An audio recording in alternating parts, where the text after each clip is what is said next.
صدای وحید مرادی، کاری از مهدی عبدی. پلنگ وحشی بی من مرا دستیا کردی، یار جنگی من، شلوار پلنگی من، خالش و روزارم بر مسیا کردی، یار جنگی من، شلوار پلنگی من، حسی که به تدای متی برگی برندوه، یار جنگی من، شلوار پلنگی من، این جنگی کاتی عاشق تا که زندوه، یار جنگی من، شلوار پلنگی من. همه منطقه جنگ فقط تیر و تفنگه، رگبار فشنگه، هر خنت ساریکا داره مثل پلنگه، آماده جنگه، آماده جنگه. همه منطقه جنگ همش تیر و تفنگه، رگباری فشنگه، هر خنت ساریکا داره مثل پلنگه، آماده جنگه، آماده جنگه.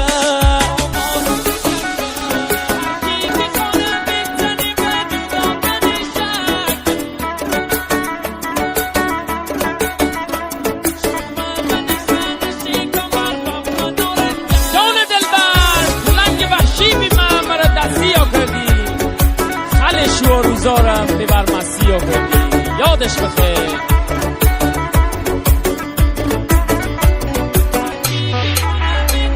هر کی که کنه بزنی به جدا کنی شک، یار جنگی من، شلوار پلنگی من، شومه من خانه کمر و من نارنجک، یار جنگی من، شلوار پلنگی من.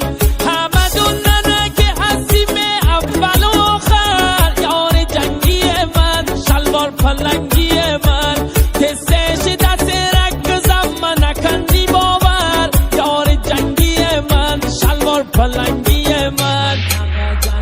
همه منطقه جنگ همش تیر و تفنگه، رگبار فشنگه، هر خنت ساریکا داره مثل پلنگه، آماده جنگه، آماده جنگه.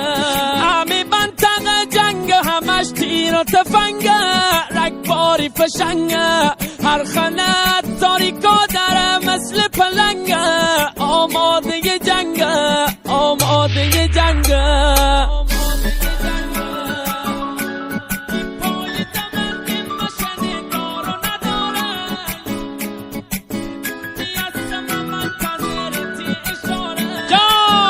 شیار جنگی دا، شلوار پلنگی دا، پای دمند مشن دار و نداره، یار جنگی من، شلوار پلنگی من، شدونی هستم منتظرتی اشاره، یار جنگی من، شلوار پلنگی من.